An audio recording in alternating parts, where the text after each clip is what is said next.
Hey guys, welcome back to our YouTube channel Tech and Cryptos. Today in this video, let's learn about how to be a YouTube partner program. So let's get started.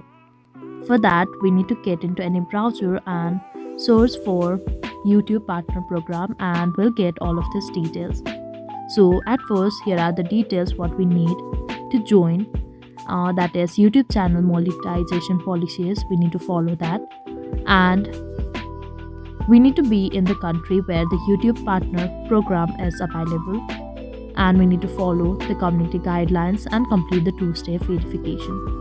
And we need to have the advanced feature access on YouTube, and we need to have one AdSense for YouTube account. Also, to become eligible, we need the following requirements, that is 1000 subscribers, 4000 valid public hours, or 10 million valid public source views. So after having all of this, we can be YouTube partner program. I hope you like the video. Please do like and subscribe. Thanks for watching.